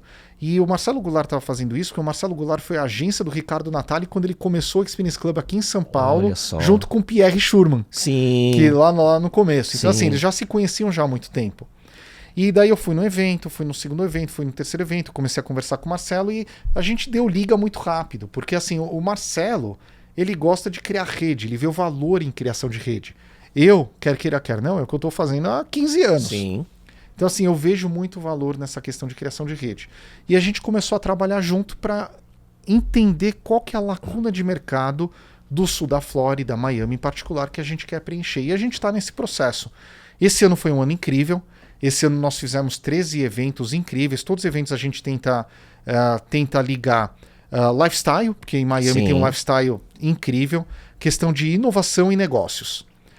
Por exemplo, a gente foi na final do Miami Open.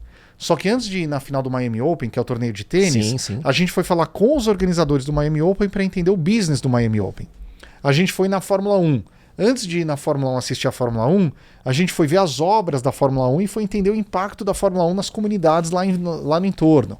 A gente foi, por exemplo, falar com um cara que desenhou o Design District em Miami. Então a gente sempre tenta ligar lifestyle, business e inovação. E mais localizado na Flórida, Miami. O capítulo é Miami. A gente fez um evento em Nova York, que foi na ONU, dentro da sede da ONU, durante a Semana do Clima. Mas como a gente está morando em Miami, a gente está ainda muito localizado. E tem muito mercado, né, para explorar. Tem muito mercado, só que a gente ainda está entendendo a lacuna que a gente vai fechar. Tanto que a gente está com um projeto incrível de tentar replicar o que o Natali está fazendo aqui do Experience House lá nos Estados Unidos também. O Natali falou do Experience House aqui. Não sei se foi a primeira vez, mais de 1 ano atrás.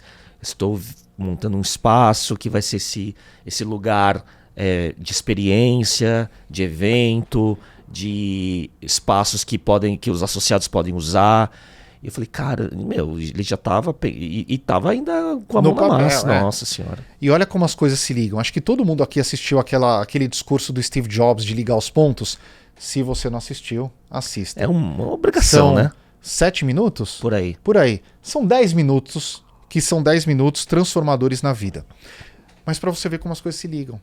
O Experience House é o conceito do cubo em Miami, no ecossistema que está se desenvolvendo, onde tudo está dando certo, ambiente de negócio, ambiente de desenvolvimento, ambiente de entretenimento, de esporte. É assim. Então assim, e se isso acontecer, é peça do quebra-cabeça que vai trazer valor para a Stage Ventures, vai trazer valor para a The Bakery, para as empresas do portfólio, para a IC, para a Inio. Então assim... Ele vai ser a plataforma que vai conectar tudo. É um catalisador de tudo que eu estou fazendo no final das coisas. Mas a Experience Club US, ele é parecido em trazer empresas mais tradicionais e tudo mais? Ou também empresas de inovação, startups? É um mix. É um mix. É tentar fazer esse link entre empresas mais tradicionais, entre os executivos das empresas mais tradicionais e esse ambiente de inovação também. Você imagina que toda semana a gente toma um café com CFO, CMO, CIO, CTO, que chegou lá em Miami para olhar a América Latina ou para usar Miami como porta de entrada para o mercado americano. Então está sendo incrível. Ferramenta de construção de rede. Então não é que Flávio, você está fazendo isso daí porque replicar o cubo? Não, porque eu virei faixa branca, mas eu quero voltar a ser faixa preta. Faixa preta significa ter a rede e conseguir gerar valor nessa rede. Lembra do que eu falei? Eu repeti várias vezes aqui. O que a gente gosta é criar valor e compartilhar valor. Cara, então assim, o teu radar, né, para os próximos anos, quer dizer, você já está bem estabelecido e fincado lá nos Estados Unidos, né? Ainda não, construindo. E o seu roadmap está relativamente bem desenhado, né? Exato, e para mim... E é meio uma flywheel, né? Uma coisa alimenta a outra, né? Uma coisa alimenta a outra, e o que está acontecendo agora em Miami está sendo incrível porque ele é uma capital da América Latina e ele é uma porta de entrada para o mercado americano. Então, por exemplo, toda essa rede que eu tenho no Brasil, eu vou conseguir alavancar essa rede no Brasil usando esse ponto esse hub, olhar a América Latina, porta de entrada do mercado americano. Então todas as ferramentas, todas as peças desse quebra-cabeça, em algum momento elas vão se encaixar. Flávio, você fala tudo isso e para mim só vem à cabeça assim, como gerir tempo, energia e ser eficiente fazendo tudo isso, né? Porque são muitas conexões, muita gestão de agenda e tempo e tudo mais. Tá gerenciável ou você tá num ritmo muito insano? Eu sempre estou num ritmo acelerado. E a experiência do Cubo para mim foi uma escola de conseguir manter esse ritmo acelerado. E eu gosto, acho que quando você faz o que você gosta, é um negócio incrível. Não é o trabalho por obrigação. Acho que a gente, como empreendedores, tudo mais, a gente entende isso, né? Mas como a gente falou, sem falar idades, porque eu também não quero falar, chega um ponto que você tem que inserir na sua rotina saúde, né? E alguns elementos, né, de qualidade de vida. Você consegue intercalar tudo isso? Acordo cedo, saio para correr, vou na academia, como bem, e se eu não fizer exercício, chego no final do dia eu morri. Então assim, dorme bem? Durmo super porque bem. Porque a gente está numa era, né, de falar muito sobre o sono, né? Não, assim, eu acho que você se manter o corpo são, mente sã, é importante, senão não dá. Boa. Senão não dá. Isso acho que acho que o Marcelo Toledo, sim, seu sócio aqui, né? Sim. Acho que ele é uma das pessoas que eu gosto muito, que fala muito sobre esse assunto também. Sem dúvida. E você vê, né? É muito curioso como o empreendedorismo, né? E aqui a palavra talvez não seja muito boa, mas o biohack, né? Ou como você incorporar elementos. É que hoje fala-se muito também sobre longevidade. Né? Então você vê podcasts tipo Huberman Lab, né? Eu não sou biohacker, tá? Eu não entrei ainda no como que fala? No jejum intermitente. Nos devices. Não entrei. Não, devices entrei. Device, isso daqui não sai do braço. Então, assim, eu sou metric driven, eu sou data driven. Então, isso daqui para mim é importante. Mas eu não sou muito dos experimentos. Dos experimentos. Eu sou do básico. O básico é: faz exercício, come bem, dorme bem. A gente vem de uma época do começo do Tim Ferriss, né? Então tem aqui Tools of Titans e Tribe of Mentors aqui, que são meio que bíblias, né, de resumos de episódios de podcast. E ele é o pioneiro, né? No lifestyle design, biohack e tudo mais. Né? Eu faço, acho que o básico, e o básico acho que funciona também. Com certeza. Você faz exercício, come bem, dorme bem, você consegue fazer tudo o que precisa. Flávio, ele falou tanta coisa assim, né? Mas o que você tem a mais no seu radar para 2024? Tem outros projetos no pipeline ou é executar bem feito o que você falou? Executar bem feito as empresas do portfólio que a gente tem. Meu foco está muito com a The Bakery agora. Começo do ano que vem, provavelmente a Inio, que é a empresa de Remittance as a Service, vai voltar para o foco também, porque a gente tem estão acontecendo coisas incríveis lá na empresa. É executar bem e fazer os próximos investimentos. Quando você falou da DigiBee, que você ficou intensamente... E eu vejo que não foi só sobre captação, mas olhar sobre estratégia também. Sim. Né? Então você parece que fica meio que um intern lá, né? Assim, olhando... Não, porque isso é estagiário, mas você fica muito próximo, andando junto com a companhia. Quando você fala da The Bakery, é a mesma coisa que você está fazendo?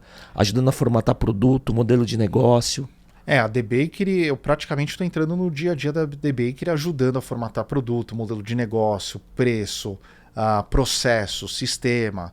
Então é muito parecido com o que eu fiz na DigiBee. Eu virei na DigiBee, eu era um executivo. Na The Bakery... In residence, isso que eu queria falar. Executivo in residence, é um bom jeito de falar. Na DigiBee eu era executivo, employee, funcionário. Na The Bakery eu sou um executivo in residence, com certeza. Porque eu tô lá eu sou parte do time para ajudar a fazer junto. Cara, eu estou muito curioso com isso, porque como eu estou, né, com o meu negócio principal no mercado corporativo, né, e olhando essa dor da transformação digital, que é um termo mal usado muitas vezes, mas é como inovação acontece, como que tecnologia começa a ser transversal para todas as áreas, mas que... Posso abrir um parênteses? Desculpa te cortar. Sabe o que significa transformação digital? Nada. Nada. É uma desculpa que as empresas usam para repensar processo, repensar pessoas, repensar ferramentas, repensar tecnologia. Exato, porque no fim das contas, você acaba chegando em cultura e pessoas. Exato. Exato. E aí você começa a ver que transformação digital é sobre transformação de cultura, sobre paradigmas e tudo mais. Transformação de cabeça. Exato. De mindset. E é aí que também vocês vão atuar. É isso? Também. Então, assim, é nisso. E é uma coisa que eu tenho uma preocupação muito grande. Se você pega o mercado brasileiro, as empresas, elas são muito followers. Elas seguem o que acontece no mundo. Elas são pouco protagonistas, elas são pouco inovadoras. E isso é um risco enorme para as empresas brasileiras, para o mercado brasileiro. Uma das ferramentas que eu estudo há muitos anos e que eu acredito que é uma das ferramentas que pode ajudar muito as empresas brasileiras a serem mais inovadoras é a questão de investimento. É a questão do tal do Corporate Venture Capital, que é mais fácil do que parece. A gente quer desmistificar um pouco esse assunto. E esse é um dos pontos que a gente vai querer colocar forte agora no mercado. Porque assim, você vai inovar, mas às vezes você pode fazer aquela inovação incremental, aquilo que vai resolver o seu bottom line, vai economizar alguma coisa, ou então você vai abrir uma nova linha de negócio, mas 5 anos para frente, como que vai estar o seu mercado? Se você não investir, não começar a trabalhar naquilo hoje, você vai ficar para trás. E provavelmente, na maioria não digo, mas em muitos casos, a cultura da companhia vai engolir e a velocidade vai se parear com a velocidade da companhia da Corp, né? Não da inovação. O que é uma armadilha incrível. Exato. É uma armadilha enorme. A empresa não pode deixar isso acontecer. Então, assim, a gente vai tentar muito fazer esse discurso agora no mercado. É uma consultoria. Consultoria não tem muita escala. A gente vai fazer isso não para muitas empresas, vai fazer isso talvez para algumas empresas, só que a gente quer fazer muito bem feito para algumas testar empresas. Um modelo para depois ver como que isso se replica, né? Exato. E o Corporate Venture Capital, porque você olha, porque ao invés da tese de criar inovação dentro de casa, investindo já no que está acontecendo e deixar ela rodar independente. Porque quem vai ter sucesso no mundo hoje em dia não é quem cria, é quem orquestra. Você tem que orquestrar o que está acontecendo dentro de casa com o que está acontecendo fora de casa. E essa é uma das melhores ferramentas para você conseguir orquestrar e tendo também o ganho se aquele negócio dá certo. Esse é um teaser do que vem, então. É um teaser do que vem. Porque se falar mais, você pode ter concorrente ouvindo. Ah, mas pode ouvir, não tem problema nenhum. Tem que executar, né? A gente tem que... O diferencial é executar, né? Não adianta nada eu falar e não executar. Só que se tiver concorrente ouvindo, a gente quer dominar o mercado porque a gente quer fazer muito bem feito. Ô Flávio, e ponte Estados Unidos-Brasil, com que frequência? Eu tô... A cada 2 meses eu tô aqui. Eu tô aqui, porque precisa. É uma rede que eu tô agora entendendo que eu tô ampliando essa rede e conectando, valor, né? Conectando, ampliando e gerando valor nessa rede mais ampliada. E para finalizar essa parte mais de mercado e profissional, tem uma curiosidade, né?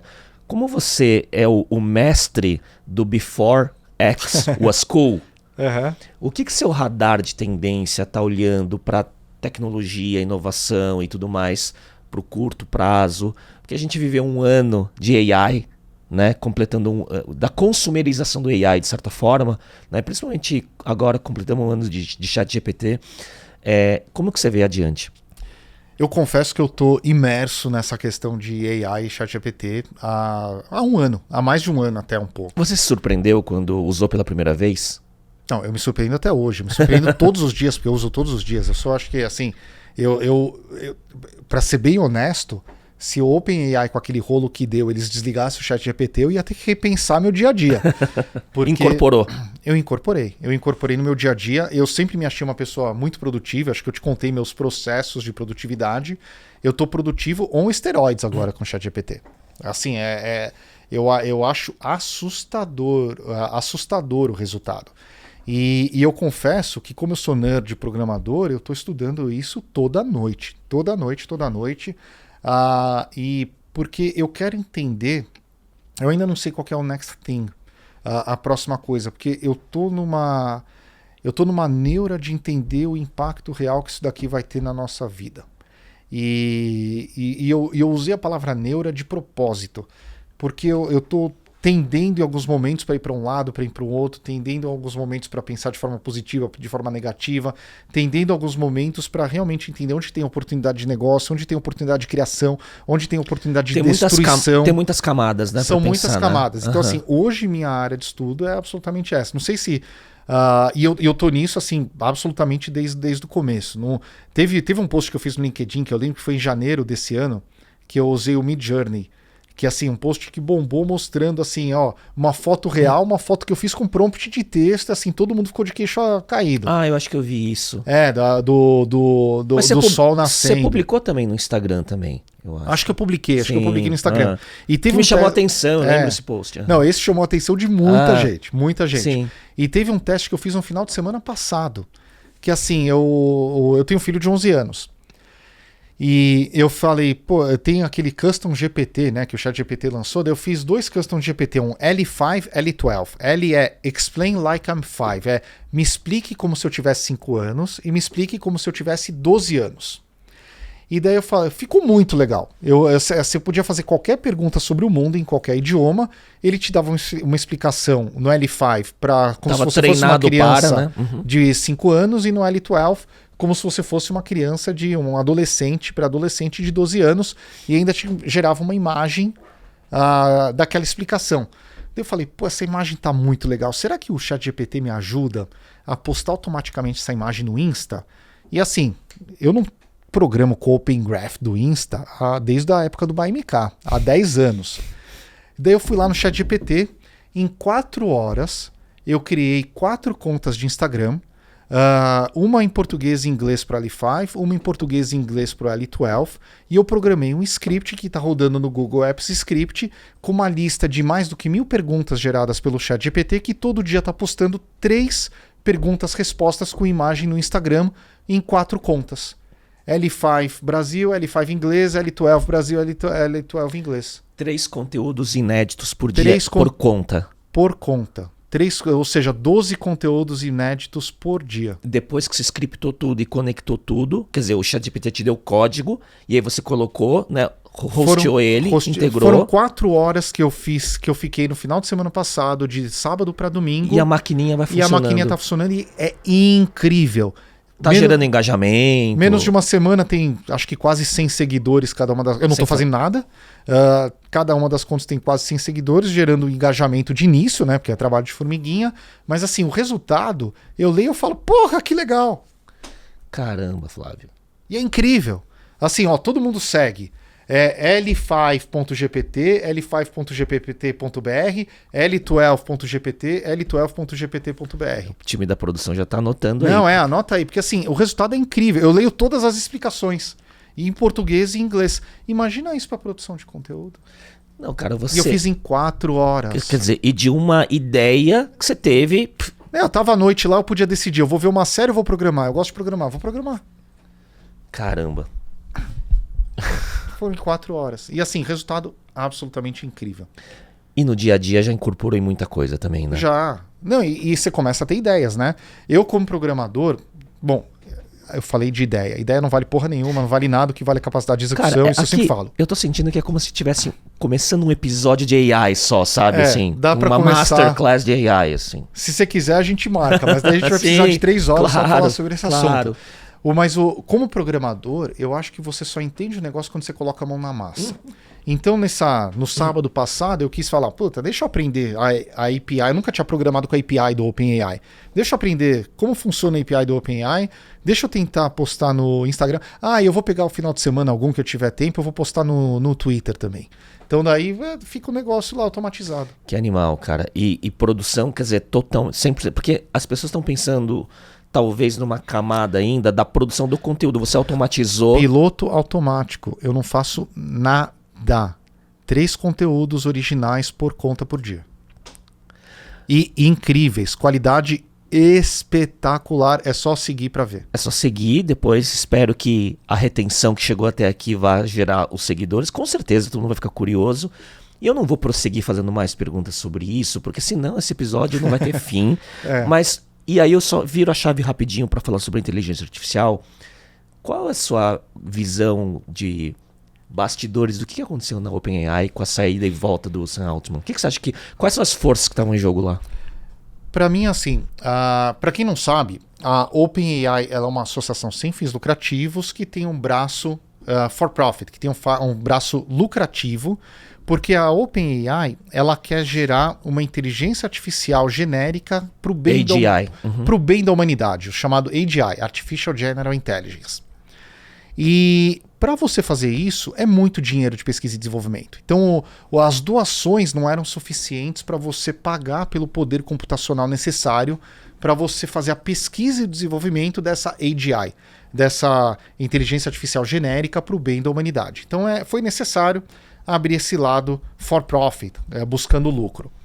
E esse lado for profit recebeu investimento da Microsoft, recebeu investimento de $1 bilhão primeiro, depois 10 bilhões, depois mais alguns no meio do caminho. O número que o pessoal fala no mercado é $13 bilhões.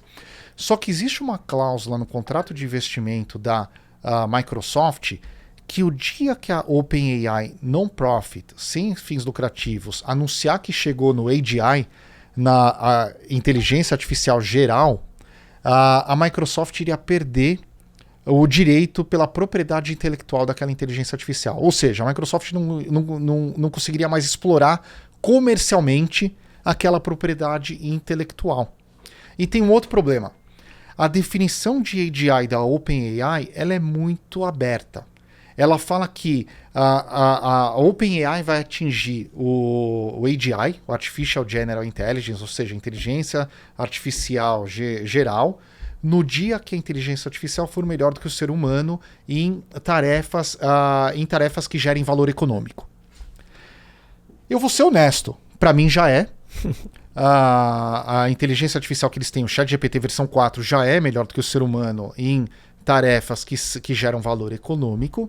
E eu acho que o conselho da non-profit, ele estava brigando com Sam Altman, que era o CEO, falando, nós vamos anunciar que a gente chegou nesse ponto. Só que o Sam Altman, ele é um cara brilhante. Eu sou fã do Sam Altman, tá? Eu acompanho ele há muitos anos, eu sou super fã dele. Desde Y Combinator, desde antes, assim, sou fãzão dele. E ele falou, gente, a gente não pode fazer isso, senão a gente vai perder a grana para fazer o funding da pesquisa e desenvolvimento que a gente tem que fazer.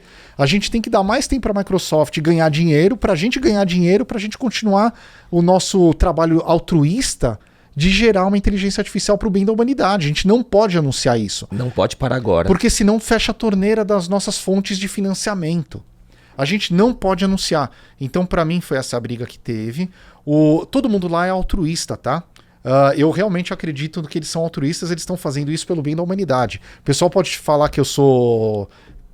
eu acredito no bem. Não, eu acredito que o pessoal está fazendo lá pelo bem mesmo. Não acredito que ninguém lá é mal intencionado. Essa é a minha crença. E daí eu acho que teve esse embate e o pessoal do conselho, que é muito altruísta, falou, vamos demitir então só o Altman porque ele não está alinhado com os termos do conselho. E daí teve todo aquele rebuliço e a praticidade, o pragmatismo falou mais alto. E rápido. Em uma semana. Sim. O que é o pragmatismo? Para fazer essa pesquisa precisa de mais dinheiro. Para fazer mais dinheiro, alguém tem que ganhar dinheiro.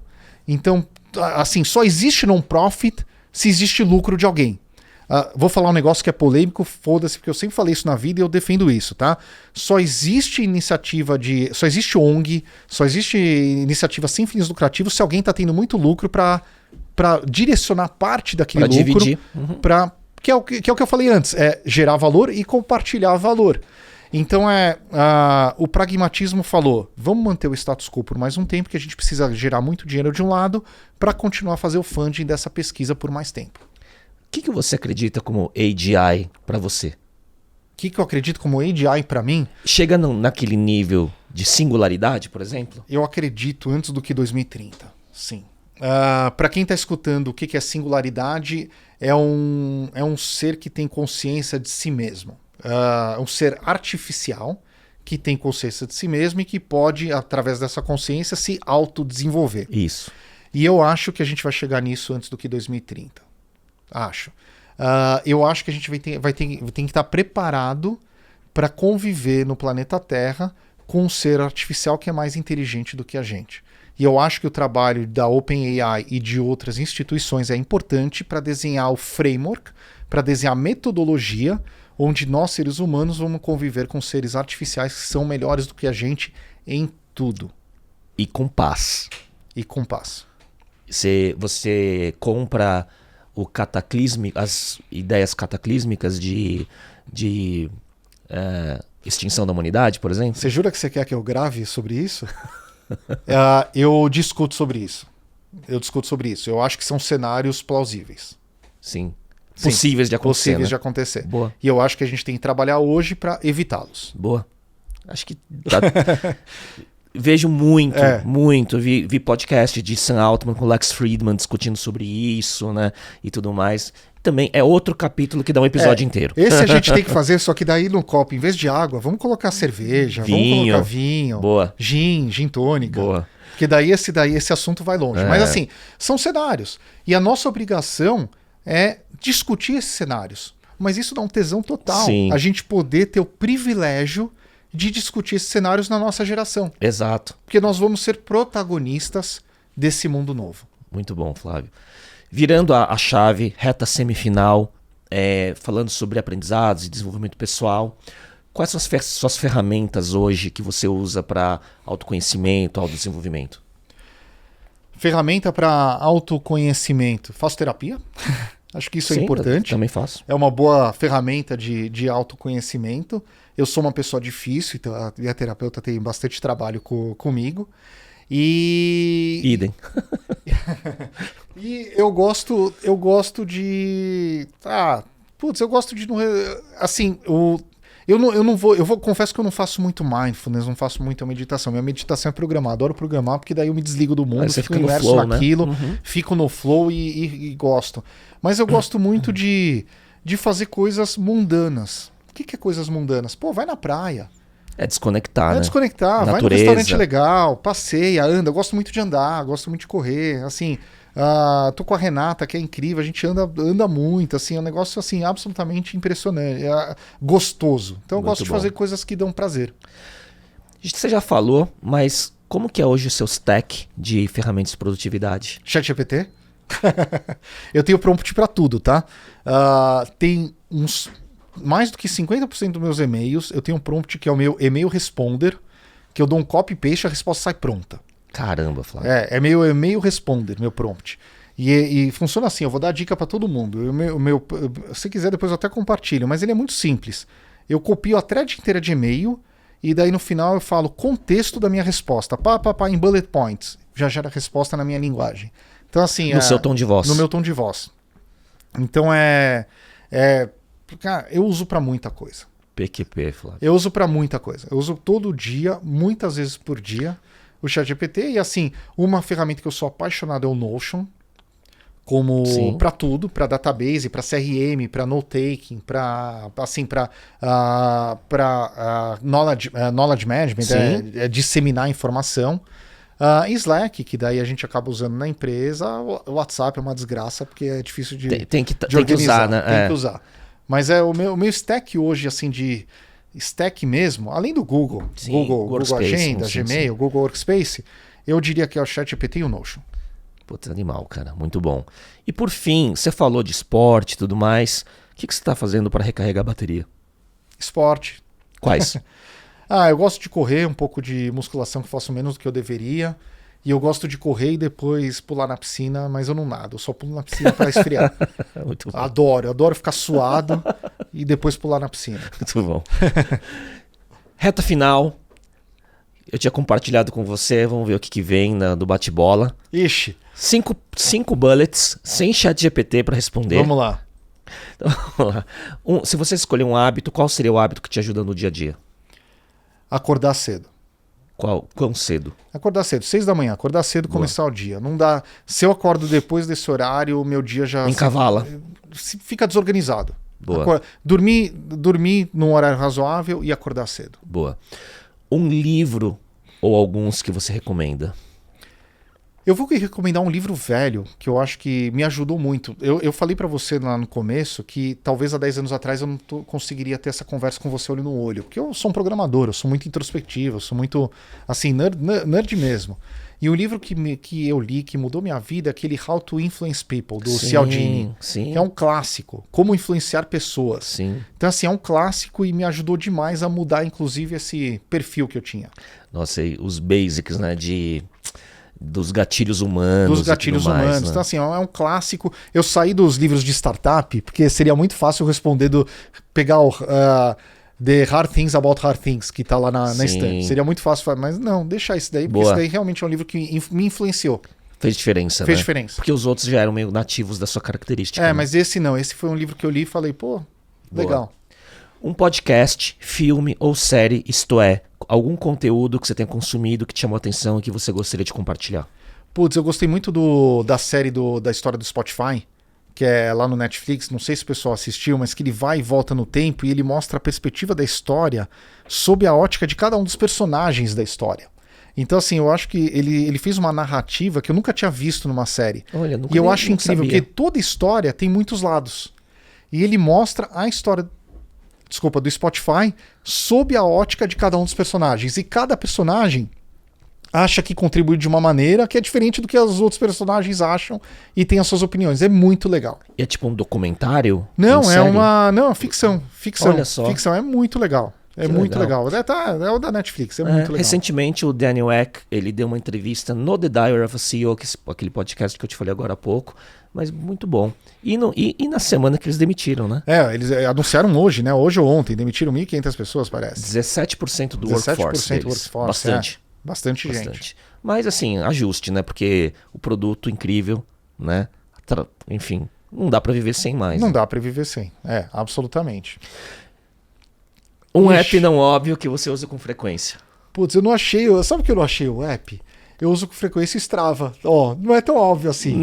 Zero óbvio, pô. Zero Mas óbvio. eu Strava pra extravasar? Não, Strava pra correr, pra acompanhar, pra ver o mapa. Eu gosto muito de dados. Então, assim, eu adoro ver o mapinha por onde eu passei, por onde eu não passei. E adoro aquela competição que ele faz daquele trecho pra ver se é seu personal record, se é o seu recorde naquele trecho. Então, eu acho bem legal. Muito bom. E a última é uma frase que te representa ou tá no topo da sua cabeça. Vai lá e faz. Pô. É fácil. Vai lá e faz. Teve vontade? Vai lá e faz. Eu tive vontade de aprender a API do OpenAI. Vai lá e faz. O que te pede? Vai lá e faz. Muito bom, Flávio. Cara, tava pensando aqui. Minha voz até melhorou, tá? Fernando, da produção. Melhorou a voz, né? Melhorou, né?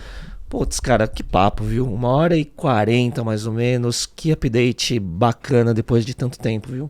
Obrigado pelo convite. Quando que vai ser a próxima? A gente faz um episódio em Miami, né? Boa, fechou. É só marcar. Muito bom, Flávio. Obrigado. Assim, cara, você pra mim é um dos caras, talvez o maior repertório, assim, da história do ecossistema e dos aprendizados desses últimos 15 anos de inovação no Brasil, assim. É um prazer, uma honra. Quando a gente trocou aquele primeiro e-mail ou direct no Instagram, nem sei por onde começou essa thread pra gente gravar. Você falou, não, eu não tô no Brasil, em dezembro eu tô aí, vamos marcar. Cá estamos. Assim, foi uma mistura de nostalgia, né, com muitas novidades e tem muito gás aí, né? Muito. E seu convite sempre é uma ordem, né, Léo?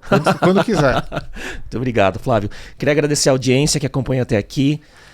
Até a próxima semana. Não, na verdade, esse é o último episódio de 2023. A gente volta no começo de 2024. Obrigado por acompanhar mais de 40 e tantos episódios dessa temporada. A gente volta. Até lá. Boa virada de ano. Tchau, tchau. Abraço todo mundo. Tchau.